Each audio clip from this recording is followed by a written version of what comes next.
Hi everyone, welcome back to my channel. Now, don't you just love it when you make some great book reading choices? I think I read them in a row, so it was just phenomenal to me.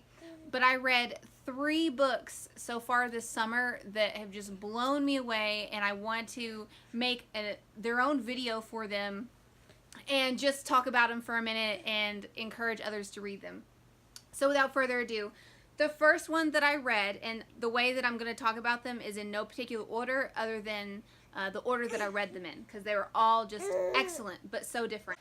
The first one that I read is Allegedly, or was Allegedly, by Tiffany D. Jackson.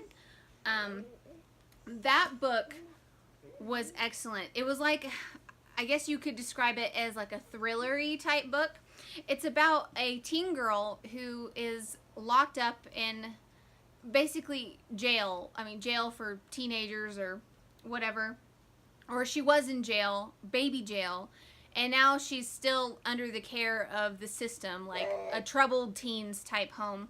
So she was locked up for allegedly killing a baby when she was a young girl. And ever since she was very young, she's been locked up. First she was at baby jail, and then now she's at this group home. Well, as it turns out, she becomes pregnant herself very early on in the story, and she wants to fight to get her way out of this system that she's in because for the crime that she allegedly committed, she obviously, under normal circumstances, for anyone, you would not be allowed to keep your baby or parent them or parent any children you have if you've been accused of killing a child or a baby. So she decides she wants to fight that to try to keep her baby with her. So as the story goes, it kind of jumps back and forth between the past and when she was younger and the present and what she's doing currently to try to keep her baby. It's a very compelling story. It was so interesting. And so, like, I was on the edge of my seat, you know, figuratively speaking, throughout the whole book, like wondering, like, you know, is what's happening in the book all in her head? Is she really like this severely mentally ill person? Has she been wrongly accused? Did she take the fall for something that she didn't do? And throughout it, you're just kind of left like wondering what really happened. Allegedly, she has killed a baby. Allegedly. It was phenomenally written. I loved it from beginning to end, and I would recommend it to anyone. I want everyone to read it. Of course, that always happens when you read a book that you love, but someone read it and talk to me about it because it was a great, great summer read. Now, the next phenomenal book that I read this summer was Before We Were Yours by Lisa Wingate. This was such a just a tugged at my heartstrings type of book and story.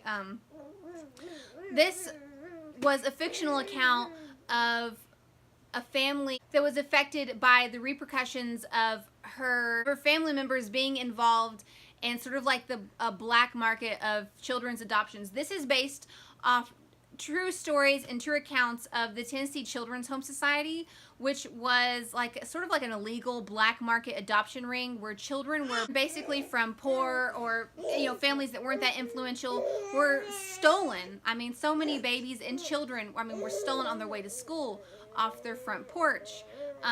Mothers were lied to when they gave birth in hospitals and told that their babies had died when in reality they hadn't died at all. And this woman that operated the Children's Home Society, or the Tennessee Children's Home Society, was basically like super tight with police officials, and there was a judge, you know, that would always rule in her favor when people would figure out where their kids were and try to get them back. I mean, most of these people, and I'm speaking from the true historical account here, most people did not receive their children back. Very few reunions happened.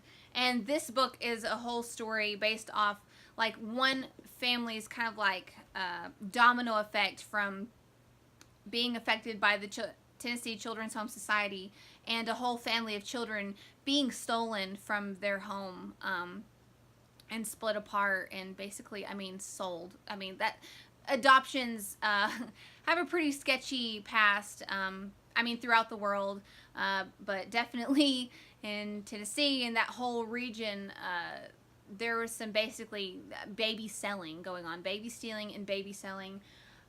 So it was a little hard to read some points, and definitely kind of another like edge of your seat type book to read, and really just like tugged at my heart and kind of made me like feel a little sick.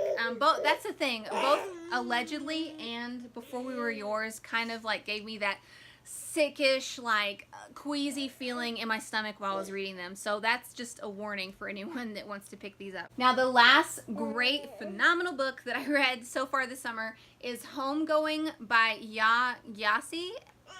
Now, when I looked up the pronunciation, it was pronounced Ya Jessie, but I don't know if that's right. I've heard it pronounced Ya Gyasi or Gyasi. So I'll just let you look and see for yourself. First of all, beautiful cover. It's a gorgeous book.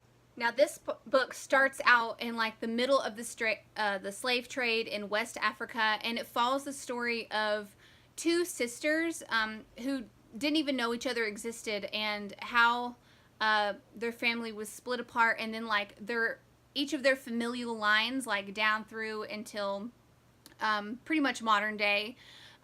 One sister is left in Africa, and it follows the family and their journey through Africa, and then the other sister was sold into slavery and then was brought to the United States of America, and it follows her family through there.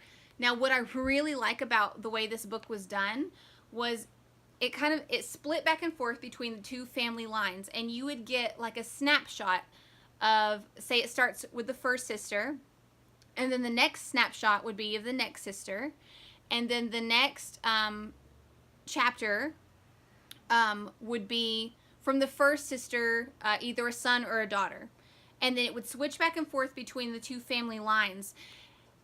So it has a lot of characters in it, but what the author really did a great job of in this book is really giving you just basically a snapshot of one person's life and one period of time in it, but you're really like getting to know that character so well in that short amount of time that was given to you to read about it. And it wasn't confusing or overwhelming at all to deal or to read from the different perspectives of so many people. So an excellent job was done with that. This was heartbreaking to read. It was very hard to read. There was so many lows with a few highs. I mean, it just really, it's a book of struggle and a family history of struggle and strife and all how the repercussions of previous generations and what happened to them affected each person going down the family line.